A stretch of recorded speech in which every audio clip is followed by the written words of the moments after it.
Welcome back. Great to see everybody. Thank you all for coming.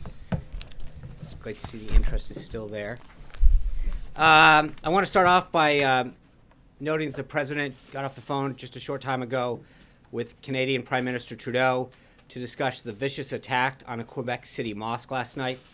The President offered his condolences as well as his thoughts and prayers to the victims and their family and to all Canadians. This is another senseless act of violence that cannot be tolerated. The President also pledged to support the Canadian Police and Intelligence Service in any way necessary. Prime Minister Trudeau was extremely appreciative, and he was also cautious to draw conclusions on the motives at this stage of the investigation, and the President shared those thoughts. Canadian law enforcement officials are actively investigating this matter. We condemn this attack in the strongest possible terms. It's a terrible reminder of why we must remain vigilant and why the President is taking steps to be proactive rather than reactive when it comes to our nation's safety and security. We are, of course, praying for those injured in the attack and are keeping in close contact with officials in Quebec and Canada. We're moving into a quick recap of the events of the past few days. As you all know, the President had an extremely busy weekend. He followed up on his first week of action with a weekend of action. On Saturday and Sunday alone, the President spoke with 8 foreign leaders. He signed executive orders delivering on some of the biggest campaign promises that he made to the American people, and he met with staff to continue to plan another busy week. Also over this weekend, we carried out a very successful raid against al-Qaeda in the Arabian Peninsula, which resulted in the death of an estimated 14 AQAP members and the capture of important intelligence that will better enable us to counter and prevent future terrorist plots. Tragically, during this raid, the life of a brave service member was taken and 4 were wounded. Our thoughts and our prayers are with the family of this fallen American hero, and we also pray for a speedy recovery and complete recovery of those service members who sustained injuries. As a quick recap, on Friday, you saw the President's enthusiastic reception at the Department of Defense for the ceremonial swearing in of Secretary Mattis as our Secretary of Defense. While at the Pentagon, the President also signed 2 executive actions to protect America from those who wish to do us harm. This focus on securing our borders and our homeland was obviously a major part of what the President campaigned on, and now he's doing exactly what he told the American people he would do. The President will always put the safety and prosperity of our country first and foremost. We kicked off Saturday by launching the weekly address, which debuted for the first time on Facebook Live. Nearly 11 million people were reached by the address online. Over 1.1 million people engaged with the post via comments, likes, and other interactions. And as of this morning, the video had been viewed almost 5 million times. And just as he did throughout the campaign, this is another example of the President being able to take his message directly to the American people. On Saturday, the President signed 3 executive actions on issues ranging from government ethics to national security. As part of the President's plan to drain the swamp in Washington and return power to the American people, he signed an executive order imposing strict post-employment rules on all federal political appointees, including a 5-year lobbying ban and a lifetime ban for foreign government lobbying, among other restrictions. The President continues to make it very, very clear that if you want to be part of a Trump administration, you're going to be serving the country, not yourself. The President also signed a memorandum modernizing the structure of the National Security Council and the Homeland Security Council. There's been a lot of misreporting this week about what this memo does and does not do. So let me walk you through this real quick. There's 2 issues at hand. One is the makeup of the NSC, and the other is the makeup of the Principals Committee. The Principal Committee is merely the NSC minus the President. The idea is that the chairman of the Joint Chiefs of Staff and the DNA are being downgraded or removed is utter nonsense. They are at every NSC meeting and are welcome to attend the principals meetings as well. To be clear, the memo lays out that if there's a principals meeting that is outside their scope, for example, a domestic issue that doesn't pertain to the military, they're not required but certainly welcome to be in attendance. We recognize that certain homeland security issues may not be military issues, and it would not be in the best interest of the Joint Chiefs' valuable time to be at these meetings.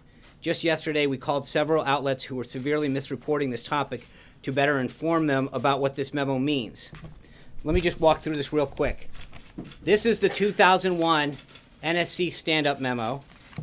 This is the 2009 memo. And then this one is I've got the 13 here as well, or the 2017 rather, right here. This is the language that consists of the national security team, the director of the Central Intelligence, and the chairman of the Joint Chiefs of Staff, as statutory advisors to the NSC, shall also attend NSC meetings. That is the identical language in 2017 as it was in 2009 when Obama drafted his. Verbatim, identical.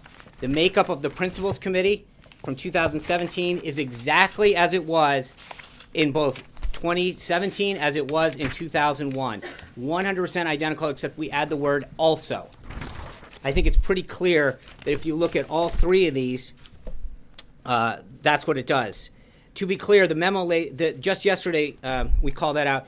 Starting with the membership of the NSC, as you can see here, the language that's part of the president's memo is identical to the language from President Bush's 2001. The only thing that's changed in this is the addition of the Director of National Intelligence as a position that didn't exist in 2001. For what it's worth, it's the same as Obama's, save for the word also.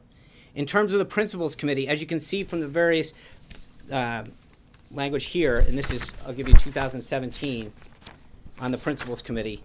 This is the Principals Committee in 2017, and this is the 2001 Principals Committee. It is literally 100% the same. 2001 and 2017 are identical. So this idea that there's been a change or a downgrade is utter nonsense. With respect to the Joint Chiefs in particular, the President holds Chairman Dunford in the highest regard. The suggestion that he would downgrade the important role that the Chairman plays in matters of national security reveals a fundamental misunderstanding of the tremendous respect that the President holds for both the Chairman himself and the Joint Chiefs as a whole. For the record, I know someone tweeted out, where was the CIA in this?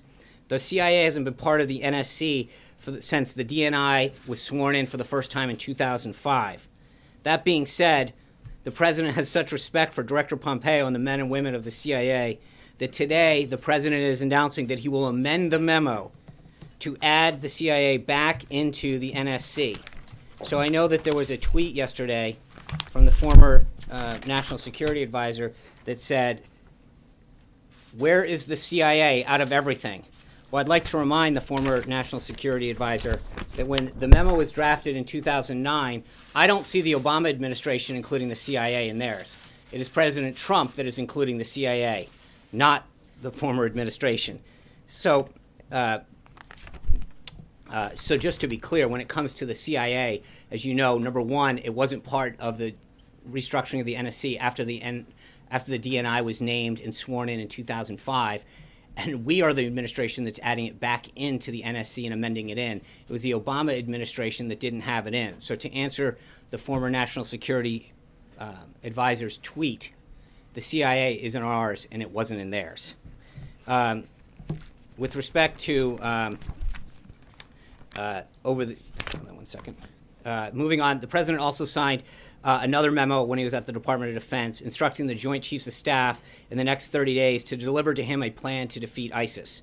This comprehensive strategy and plan must include a recommendation to changes to any rules of engagement and other policy restrictions that exceed the requirements of international law regarding the use of ISIS, public diplomacy, information operations, and cyber strategies to isolate and delegitimize ISIS and its radical Islamist ideology, identification of new coalition partners in the fight against ISIS, and policies to empower coalition partners to fight ISIS and its affiliates, mechanisms to cut off ISIS financial support, including financial transfers, money laundering, oil revenue, human trafficking, the sales of looted art, historical facts, and other revenue sources, and a detailed strategy to robustly fund the plan. This presidential memorandum is a profound statement that the President's clear objective is to defeat and destroy ISIS, and that we're going to do it systematically.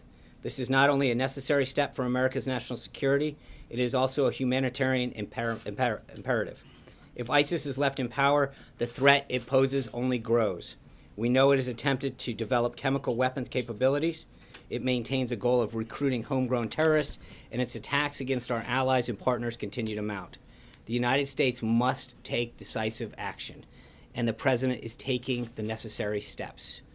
Over the weekend, the President also held constructive phone calls with the heads of government from Australia, France, Germany, Japan, Russia, Saudi Arabia, South Korea, and the United Arab Emirates.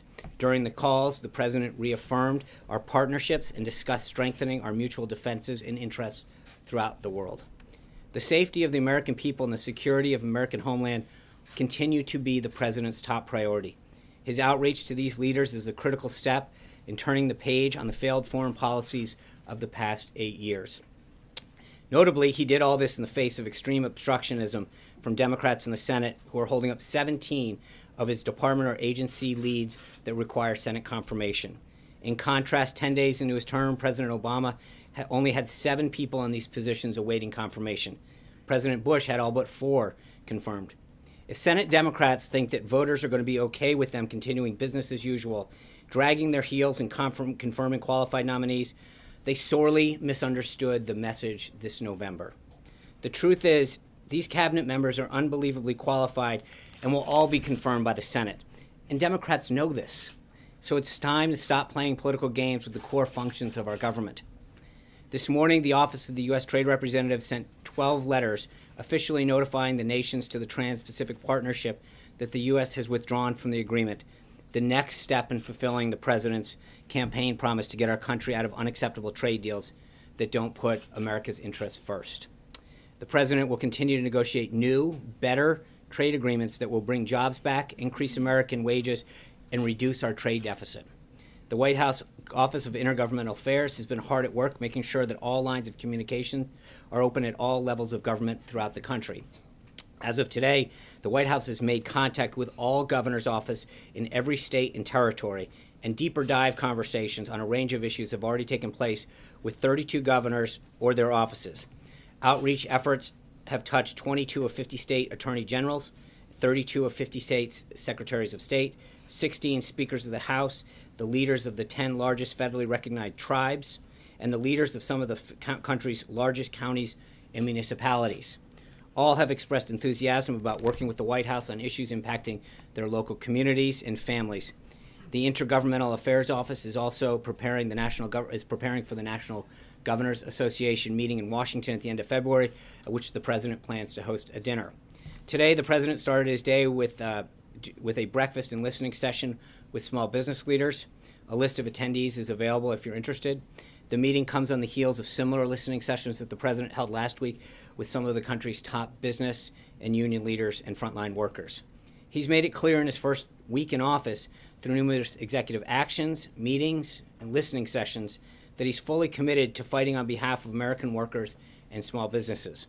This morning, the Vice President hosted a breakfast with King Abdullah II of Jordan at the Naval Observatory, and the President expects to greet the King this Thursday at the National Prayer Breakfast. The Vice President thanked the King for his efforts in advancing peace and stability in the Middle East and reaffirmed the United States' commitment to Jordan's security and economic development. The two leaders discussed events in the region, including ways to accelerate the coalition's effort to defeat ISIS and promote a political solution to the Syrian conflict. The Vice President welcomes the King's views on potential changes involving the U.S. Embassy in Israel and reiterated that the United States is at the early stages of this decision-making process. The two leaders also discussed how to best make progress towards a comprehensive agreement between Israel and the Palestinians. The Vice President and King Abdullah agreed on the importance of continuing to strengthen the U.S.-Jordan relationship and pledged to stay in close contact about events in the region. Also this morning, the President signed an executive order reducing regulation and controlling regulatory costs. The order instructs the Director of Office of Management Budget to issue guidelines that for every one new regulation, 2 existing regulations in an agency be eliminated. We're calling it 1 in, 2 out. Additionally, the order states that the cost of all new regulations finalized in fiscal 2017 must be no greater than 0 for each agency. And beginning in 2018, each agency will have an incremental cost cap set by the Director of OMB, beyond which it cannot issue regulations. This executive order is the first step in the President delivering on his promise to slash bureaucratic red tape that is choking our nation's small businesses. Under the president's leadership, the federal government would no longer punish Americans for working and doing business in the United States. Every year, overregulation costs our economy billions of dollars and reduces the wealth of every American household. This executive order will help get the economy back on track and is part of the president's bold plan to create 25 million new American jobs in the next decade. It's worth noting that this order is perhaps the most significant administrative action in the world of regulatory reform since President Reagan created the Office of Information and Regulatory Affairs in 1981. Finally, a few administrative notes. I'm pleased to announce that Prime Minister Netanyahu of Israel will visit the United States on February 15th. Our relationship with the only democracy in the Middle East is crucial to the security of both our nations, and the President looks forward to discussing continued strategic, technological, military, and intelligence cooperation with the Prime Minister. As you know, tomorrow at 8 p.m., the President will announce who he intends to nominate for the Supreme Court. And for a party preaching tolerance, it's interesting to see some Democrats have already come out against this unnamed individual. So with that, I'm glad to take a few questions. Sean? Yeah. Thanks, Sean. Over the weekend, President Trump requested that the King of Saudi Arabia join him by supporting safe zones in Syria. Right. What type of support does President Trump intend to provide, and when can Syrian civilians expect to receive this support? Well, I think it came up in several of his calls, and that's an important note that there is such strong agreement with how we address this problem, and you're seeing it from across the spectrum.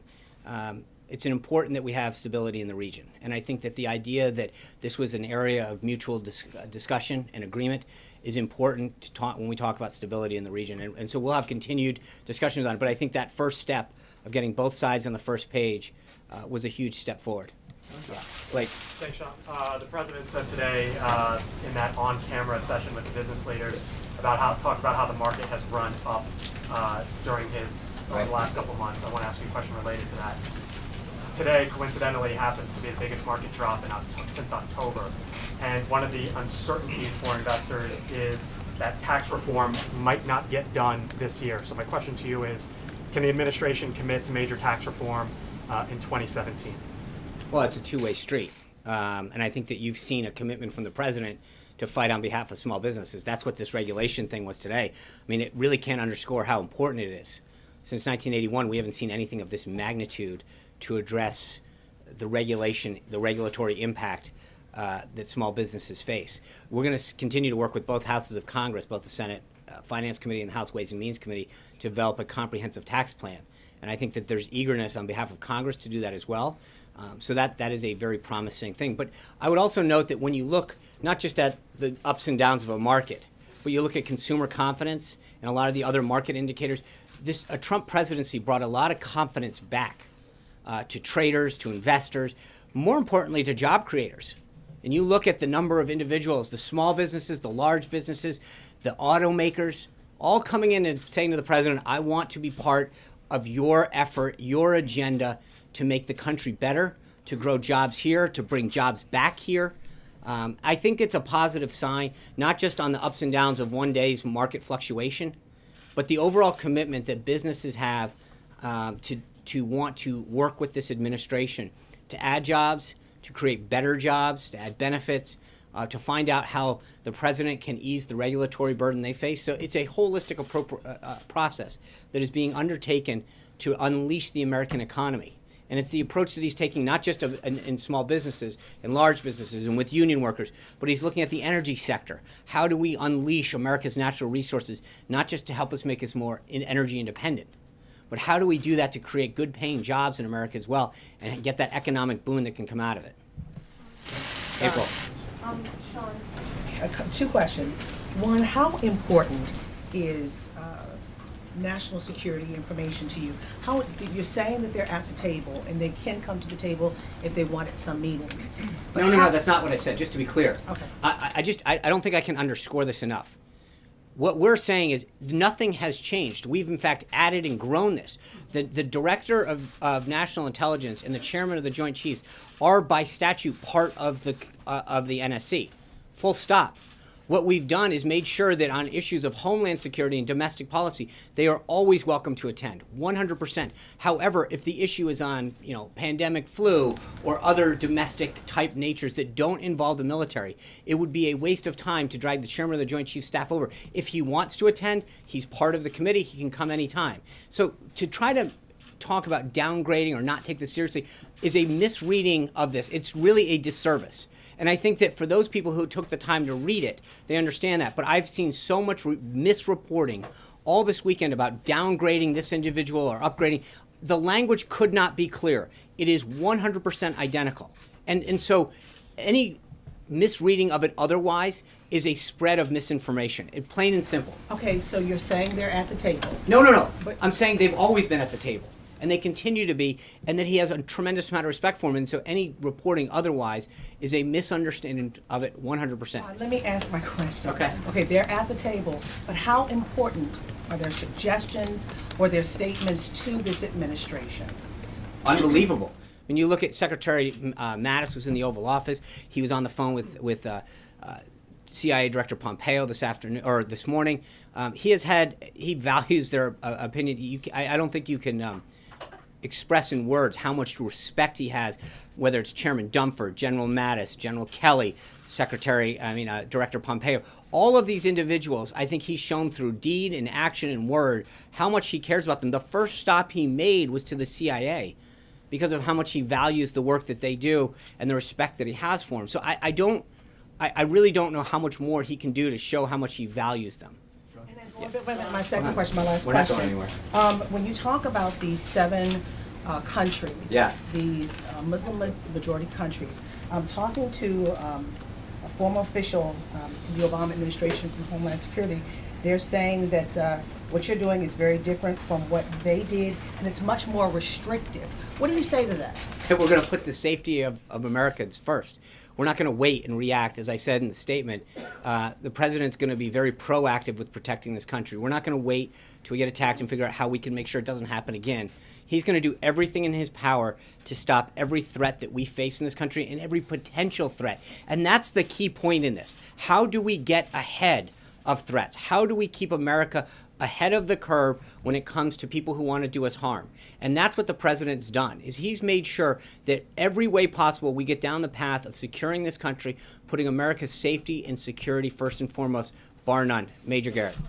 Sean, you suggested over the weekend, and so did Stephen Miller, that the action taken on the executive order might have been related to some specific intelligence, that it was necessary to prevent something from happening, and any questions about why certain agencies may not have been as briefed up can be explained in part because it needed to happen right away. Can you? Well, no, walk us I think through that, just to explain explain what that. you were trying to get yeah, at there? thank you. I appreciate that opportunity. I think what we're trying to say is you don't know when the next threat's coming. You don't know when the next attack's coming. And so the best you can do is to get ahead of it, because if you wait, you're going to be reacting. And what I think I want to be clear on is the president's not going to wait. He's going to make sure he does everything in his power when he can to protect the homeland and its people.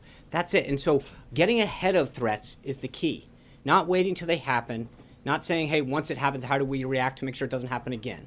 I think what I want to be clear about is that since becoming president, he's continued to take steps through executive order and otherwise to make sure that this country is as safe as it can be and that we're ahead of every threat. In other words, it was not put in place on the timeline it was put in place and the procedures it was put in place because of specific intelligence that was suggesting something needed to be done. I'm not saying that at all. Okay, I just want to make sure on that. Yes, all I'm saying is that his view in general is not to wait to get ahead of the curve. There wasn't a specific threat. It was saying you have to do this Saturday, Sunday will be, but the point that I'm trying to make is that we don't know when that hour comes. We don't know when that individual crosses into our border to do us harm. And so the idea of waiting when you don't know, could it be that night? Could it be the next day? Could it be the next week? And the president's view is, I'm not going to wait. I'm going to make sure that we protect the homeland and its people as soon as possible with every measure that I can. John Roberts. Just following up on that a little bit, I've got 2 questions unrelated, so I'll ask the second one after this. Number of legal challenges against this executive order. What's your level of confidence that you will prevail legally, and what's the basis for that level of confidence? Well, and the most prominent case is the one in the Eastern District of New York, and I think we won't even have to prevail in that case. It doesn't make any sense. It deals with people who are being deported. The action never spoke to it, never intended to deport people. It had to do with how do we process people in and detain them until we ascertain whether or not they sought to do us any harm. And again, remember, we're talking about a universe of 109 people. There were 325,000 people that came into this country over a 24-hour period from another country. 109 of them were stopped for additional screening. We've got to keep this in proportion, folks. This is 109 people being stopped out of 325 over a 24-hour period. And I know that everyone likes to get where they want to get to as quick as possible. And I think the government did a phenomenal job of making sure that we processed people through, but we did so knowing so that the people who were coming in hadn't done anything that was seeking to do us harm. That's it, plain and simple. And I think that's an important thing to note, that when you actually look at the perspective of what's going on, and you note the polls that were going up this morning, you know, a majority of Americans agree with the president. They recognize that the steps that he's taken were to keep this country safe and to make sure that we didn't look back and say, I wish we had done the following. But Judge Donnelly's order is just one of a number. There's four, I believe, right? Yeah. And Including one I don't policy. think any of the others are pertaining. All of the enforcement and action regarding the executive order is in place, and it still remains right now. And we feel pretty confident that if there's any problems, we'll prevail. It is again, this is a national security issue. These 7 countries were derived from what the Obama administration had deemed as needing further travel restriction. We followed through on that, and as we continue to go through this 90-day process review, we're going to make sure that we put a system in place that vets, extreme vets, these people who are coming into our country that potentially could do us harm. Plain and simple. John Gizzi. The second question. I'm sorry, I forgot. John said too. You can't forget things like that. Well, What's the president's response to Iran flagrantly thumbing its nose at the UN Security we're Council aware of. order? And if I could just finish, Prime Minister Netanyahu, who you mentioned will be Yeah. coming here on the 15th, is looking to the White House for more sanctions against And Iran. I think we're looking into that. We're aware that Iran fired that missile. We're looking into the exact nature of it, and I'll try to have more for you later. Thank you, Sean. So, John Gizzi. Thank you very much. 2 brief questions. First, the president of ZOA, Zionists of America, put out a statement following the president's proclamation on the Holocaust, saying that the omission of Jews and what they experienced was, quote, painful, unquote. Is the president aware of some of the criticism from the American Jewish community, and does he plan to do anything about it? Well, I think he's aware of what people have been saying, but I think by and large he's been praised for it. I think the president recognized the tremendous loss of life that came from the Holocaust, but I think with respect to Israel and the Jewish people specifically, there's been no better friend than Donald Trump when it comes to protecting Israel, building a better friendship with Israel. You look at what Prime Minister Netanyahu's talked about. He welcomes this administration. He appreciates the friendship and respect that he has shown to Israel and to the Jewish people. But to suggest otherwise, John, I frankly got to be honest. I mean, the president went out of his way to recognize the Holocaust and the suffering that went through it and the people that were affected by it and the loss of life, and to make sure that America never forgets what so many people went through, whether they were Jews or gypsies, gays, disability, I mean, priests. And I get it, but at the end of the day, I don't think when you look at the state of Israel or the Jewish people themselves, I think there's been no better friend to Donald Trump, especially after the last 8 years. The tremendous respect that he's shown Israel, the Jewish people, and to suggest anything otherwise is frankly a little disappointing. Question. Mark, John, okay. second question. I'm getting way too into the second question. Thank you. Several NGOs that have helped people from the countries affected have said they specifically have focused on people who interpreted for our military. Right. And say they would be affected by this. I believe Secretary Mattis said he hoped to specify that to give these people Right. a better shot at it. Is there going to be any change? But you look at that one interpreter yesterday, came back, he was interviewed on television and said, I love Donald Trump. I think we recognize that people who have served this country, we should make sure that in those cases they're helped out. But that doesn't mean that we just give them a pass. The Obama administration, I think it was 2009, let 2 people through the Iraqi program in. Those people came to the United States and tried to plan an attack in Kentucky. I think that we've got to recognize that people who have helped this country, have served this nation, might not be citizens at the time, want to come here, that we need to appreciate the service that they've had. That doesn't mean that we don't let them in without a certain degree of vetting. And I think that's what we're going to do to make sure, again, that the onus is on us to make sure that we're protecting the American people, and that people who want to come into this country do so in a peaceful way. Margaret, sorry. In a departure, I'd like to ask you about Dodd-Frank. President Trump said this morning he's going to do a big number on Dodd-Frank, and I wanted to know what's the time frame for the big number? Is this legislation that you're looking at teaming up with Republican lawmakers on, or do you think that the big number can mostly be handled through an executive? I think we're continuing to work with the Legislative Affairs team on that. I think today what you saw was the first step down the path of regulatory relief to our nation's small and large businesses as well. And I think that he understands, especially as a businessman himself and someone who's been involved in financing, the impact that Dodd-Frank has had on lending in particular, and the impact that it has on small and large businesses. So I think we're going to continue to work with Congress on reform. And we'll have more for you on that at some point in the future. Could I also? I'm sorry. Okay, we're doing 2 for days. Oh, that's great. Okay. I'm wondering, do you expect an EO on H-1Bs as part of all this coming anytime soon? And also, I just wanted you to be aware that President Obama, through his spokesman, has now issued a statement on the executive order. Okay. Over the weekend. Thank you. I think with respect to H-1Bs and other visa, it's part of a larger immigration reform effort that the president will continue to talk about through executive order and through working with Congress.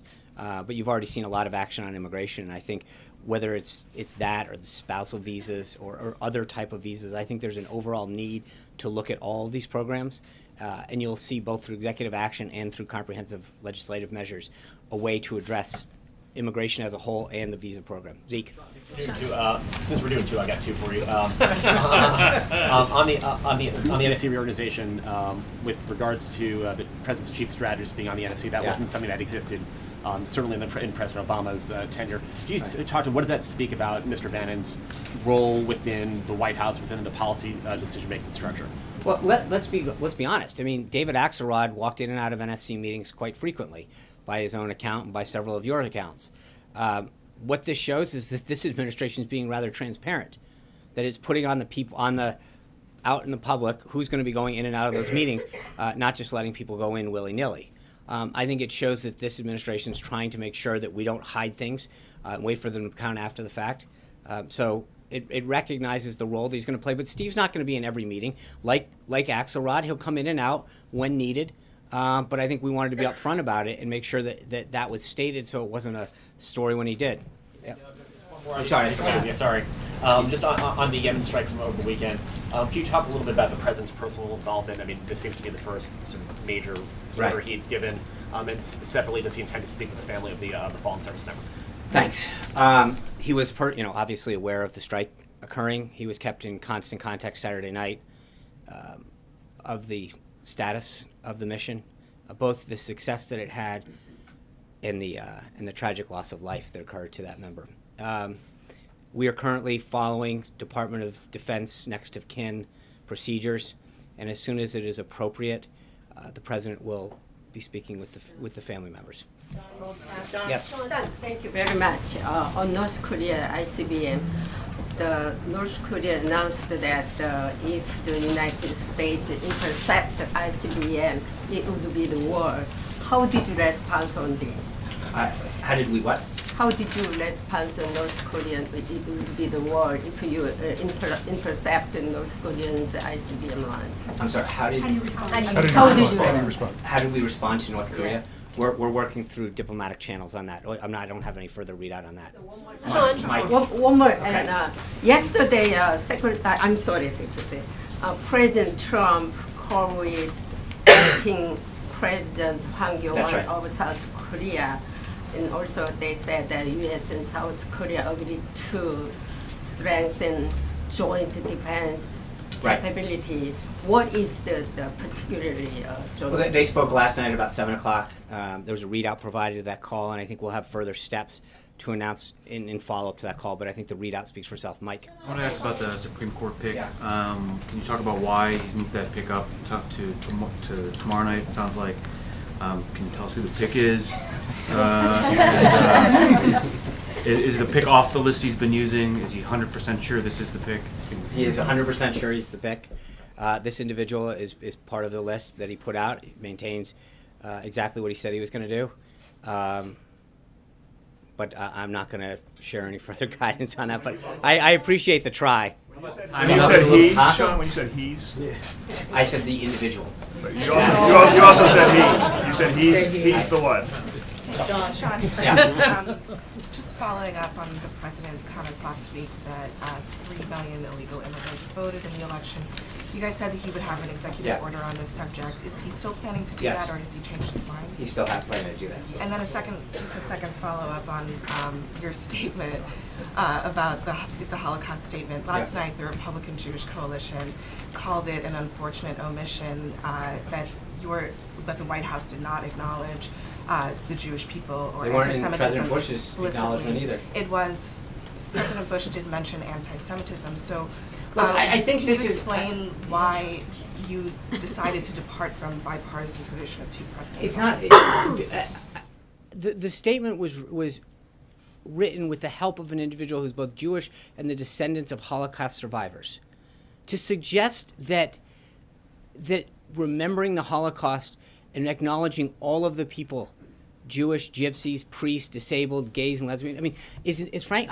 It is pathetic that people are picking on a statement. I remember we issued a statement at Christmas time calling Christ the King, and many of the reporters that are in this room and otherwise started wondering whether we're referring to the King as the president-elect. Do you know how offensive that was to Christians? I mean, the idea that you're nitpicking a statement that sought to remember this tragic event that occurred and the people who died in it is just ridiculous. I think he acknowledged the suffering that existed and wants to make sure that it's enshrined in the American people's memory so that something like this never, ever happens again.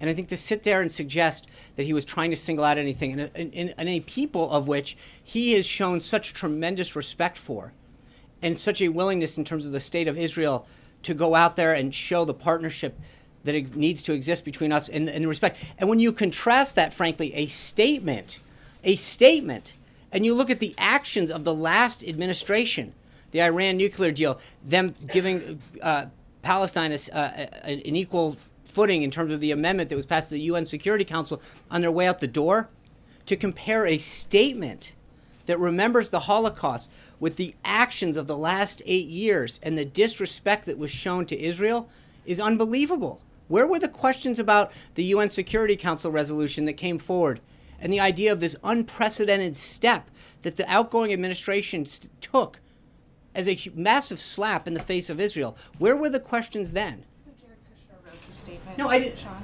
Did I say that? No. You mentioned that. I know what I said. Descendant of I didn't say Jared's name. So it was No, not. I'm not. Jared Kushner. But I'm just saying. No, I'm not getting into who wrote it. But he has several members of the Jewish faith on his senior staff, and to suggest that it was an omission of anything else is kind of ridiculous. Sean, there's I think, I'm sure you're aware, there's a dissent cable that's being circulated Yes. inside the State Department, Right. and takes issue with the executive order. Are you aware of it? What's your reaction to it? And are you concerned that you are facing a bureaucracy at the State Department that may not be working in the same direction you are? And since it is two for Monday. The second thing is, if I could press you a little bit on the very first question you were asked on safe zones. President Trump said a couple of times before the election that he wanted Persian Gulf countries not only to be open to this, but to support it, to pay for it. Is that the request he made of the King of Saudi Arabia in the phone call over the weekend?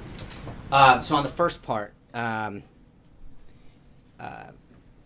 first part dealt with the dissent cable. Yes, we're aware of that. This is a procedure that is part of the State Department's way of letting career officials, career foreign service officers express themselves. Obviously, we're aware of it.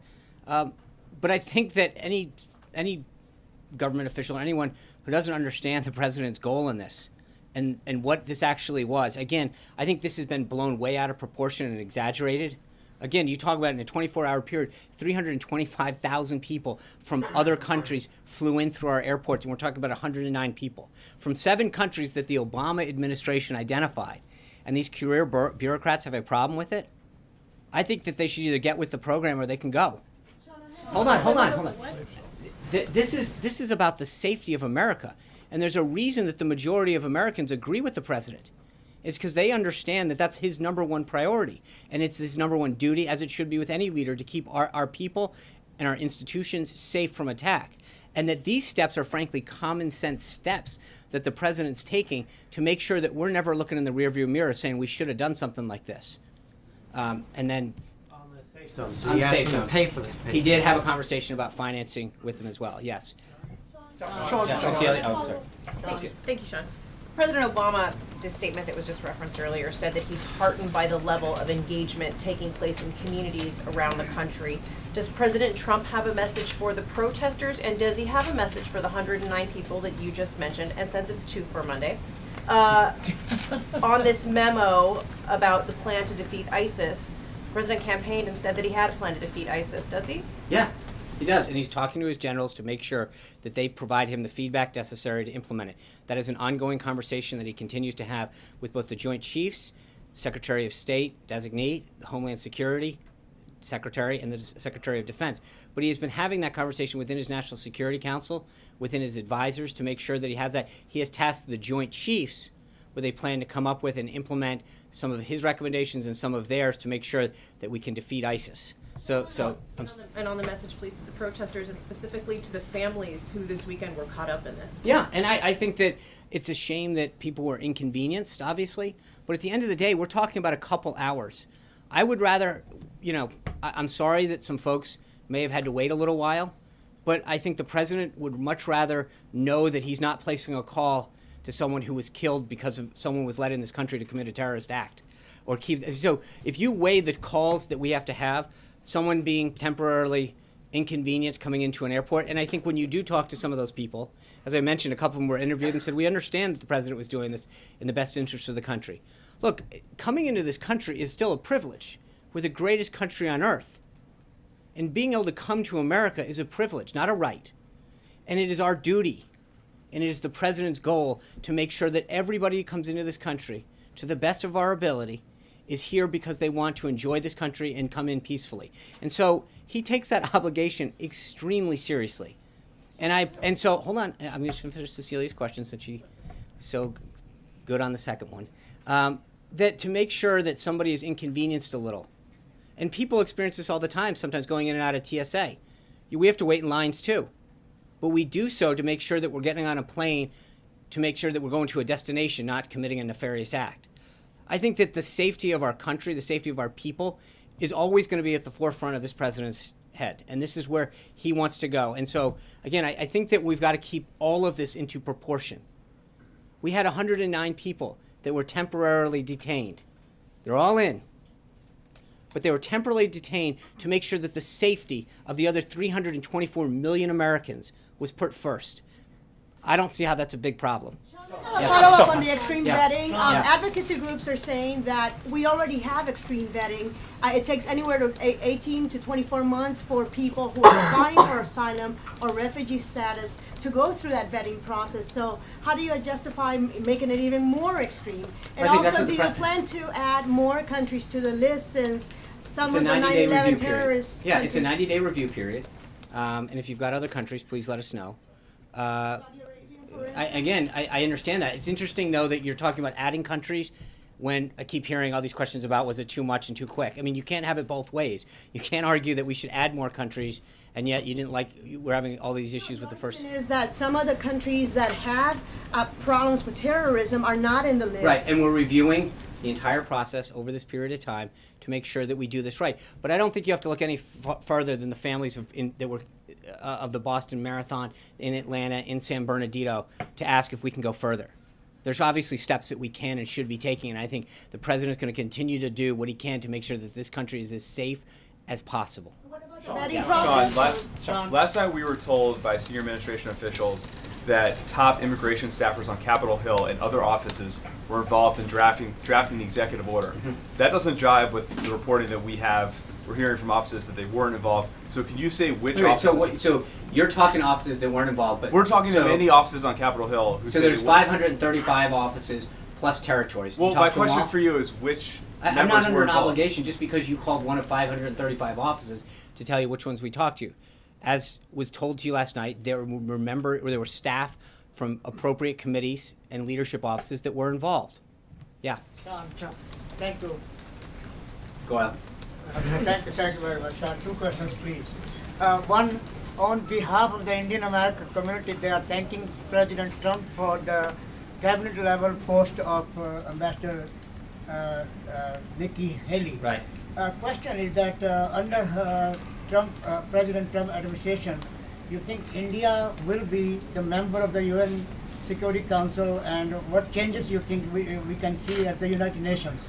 Well, obviously, the president's very pleased with Ambassador Haley being confirmed and spending her first week up there in New York.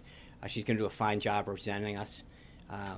And I'm not going to get any further with respect to seats on the Security Council. And second, my Yeah, question. of course. Thank you, sir. As far as President Trump and Prime Minister Modi, they spoke 3 times since President Trump's victory to make America great again. My question is, both leaders, I understand, are on the same boat because thinkings are same. What my question that how both will work as far as U.S.-India relations are concerned, and India is waiting to welcome President Trump. Well, I appreciate that. They had a great conversation the other day, and the relationship between the two countries has continued to grow stronger in this country. Yes? Thanks, Sean. Yeah. First one to follow up on Zeke's question. My understanding is the wheels were already in motion on this raid over the weekend, but did the president specifically have to okay it? He did. Yes, Okay. he okayed it. And then there's a report in the Independent in the UK that the president plans to withdraw from the Paris Climate Agreement within days. Can you confirm that or I shed any don't light have on anything for you on that. I'll get back to you. Yeah. Yes, I have 2 on immigration. Okay. 2 on immigration. The first one is that the president always says he's a great counterpuncher, but he attacked Senator Schumer this morning over fake tears. He said it was 95% basically that he had shed fake tears over the weekend. But Senator Schumer did not attack President Trump. He went after his policy. Was this gracious of the president? Look, I think the president's tweet speaks very clearly for itself. He knows what he's taught. He understands. Senator Schumer, I think Kellyanne pointed out this morning, you know, where's Senator Schumer's tears been for all the other problems that are going on in this country, for the homeless, for the people throughout New York that are starving for jobs? It's interesting that in 8 years, with all the stuff that's going on in this country in terms of crime and the economy, I haven't seen too many tears come from Senator Schumer. So, you know, And then especially- my other Yeah. question is, you said it's been 109 people. Yeah. But the Associated Press is reporting that the congressionally approved program by which 300 Iranian Christians, Jews, and Baha'is who are at threat of persecution in that country were coming to Austria as a way station to come to the United States, have been blocked from coming to Austria. Right, so 109 were detained in the U.S. But that's temporarily. another 300 who have been blocked from coming. Okay. So that's 409. No, that's not what I said. So I'm I said there were saying there's an 109 people additional detained. Hold on, 300 let me answer people. the question.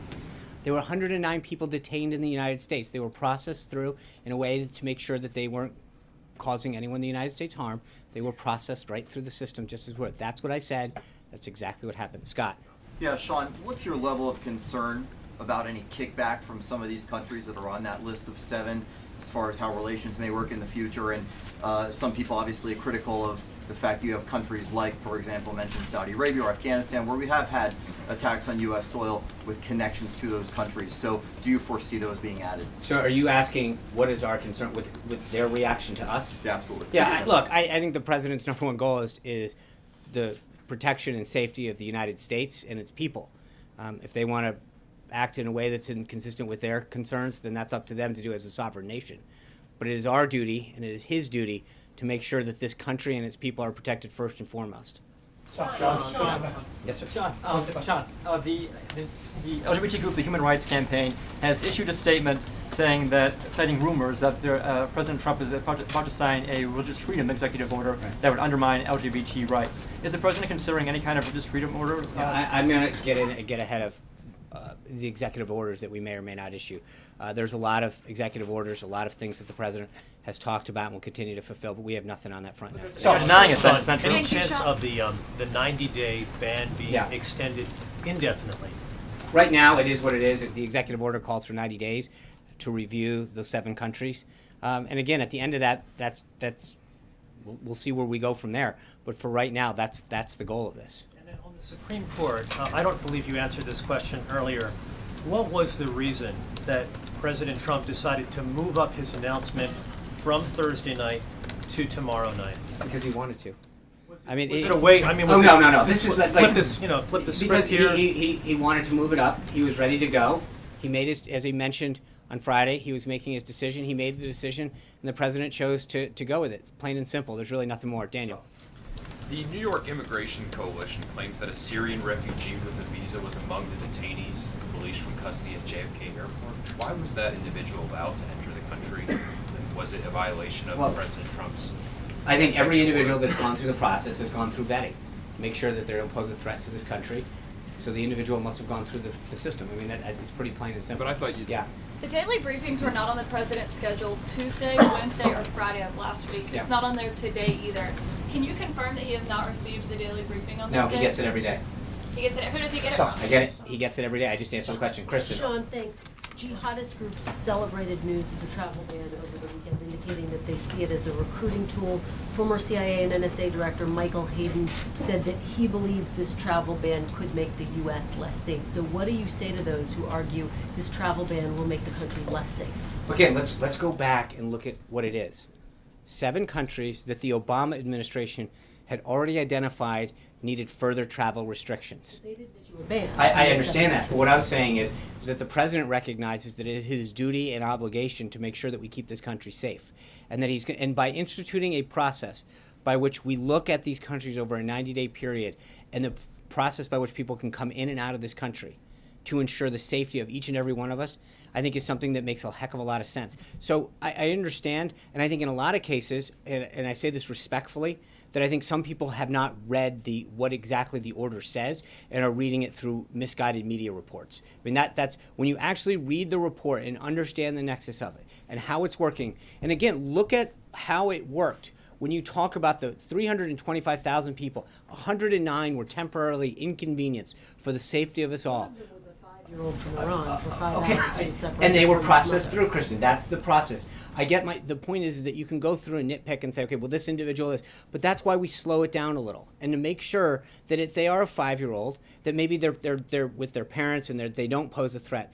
But to assume that just because of someone's age or gender or whatever, that they don't pose a threat would be misguided and wrong. Let me just ask you about the rollout as well.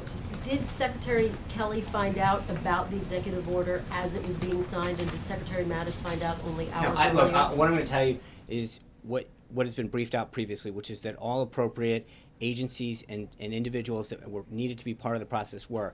Everybody was kept in the loop at the level necessary to make sure that we rolled it out properly. Vivian. Respond to the former president? On that note, and how well were those departments briefed? I mean, you just said yourself that the president is willing to act very quickly when he has Right. to keep the country safe. And so, is there a lesson to be learned from what happened last week in terms of maybe better preparing the departments that are relevant? Well, again, let's. to But get the you information right. necessary? I understand the question that you're asking, but there's 2 things that have to get cleared up. One is if we announced this a lot earlier, it would have given people plenty of time to flood into the country who could have done us harm. That's not exactly a sound strategy, right? So the people that needed to be kept in the loop were kept in the loop. The people that needed to be briefed were. And if you, again, I think that this is largely overblown. When you look at the context of how big this was and the number of people that got caught up, it's relatively minor as a percentage of the overall total. So when you look at how this worked on a Saturday, 109 people out of 325,000 were slowed down going in. I truly believe that it is being blown out of proportion, the extent to which this actually was, for what it did. And I think, frankly, government functioned very well. We made sure that the people coming in weren't coming in to do us harm. We made sure that the people who said that they went back to a country that was one of those 7 did so without any intent to do this country or our people harm, and they all got in after the screening. The system actually worked really well. I mean, that's the takeaway from this, that the system worked well, the country is safer for it. Do you want to respond to the former president? Can you answer how many, I know you said 109 over the last 24 hours, or since the executive order. How many went through since that 24 hours, have been detained for a number Yeah, of I hours? don't, to my knowledge, I can try to get you that number. I don't believe it's many. The idea was those were the folks that were basically caught in transit when the executive order was issued. Then it becomes a prospective thing that they're applying through their country. So, again, it almost should be a minimal amount, if any, because that primary initial wave were the people that were in transit when the executive order was executed. The rest of them weren't allowed to actually enter back and are going through the process through the consulate and regular system. So it is actually a pretty easy way of ensuring that the system worked well. Yeah. Just to clean up something you said earlier in the briefing, you said with respect to the career diplomats at the State Department who disagree and are signing this cable that they should get with the program or they can go. Are you suggesting they should resign their post in the Well, I'm State just Department? saying that the president has a very clear vision. He's been clear on it since the campaign. He's been clear on it since taking office that he's going to put the safety of this country first. He's going to implement things that are in the best interest of protecting this country prospectively, not reactively. And if somebody has a problem with that agenda, then they should then that does call into question whether or not they should continue in that post or not.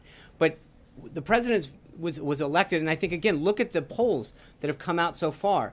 The American people support what the president's doing. Everyone in here needs to get out of Washington once in a while and go talk to people throughout America that are pleased that this president is taking the steps necessary to protect this country. And so I do look. I know the president appreciates the people who serve this nation and the public servants. But at some point, if they have a big problem with the policies that he's instituting to keep the country safe, then that's up to them to question whether or not they want to stay or not. But I do think that, again, you got to remember the goal of what the president's doing. David Brody. So what's the president's message, Sean, to Senate Democrats who have clearly signaled their intention to filibuster the Supreme Court nominee? What is the president's thinking? It's not just the president's message. I think the American people's message. They want change. They wanted bold, decisive leadership. That's what they voted for in Donald Trump in November.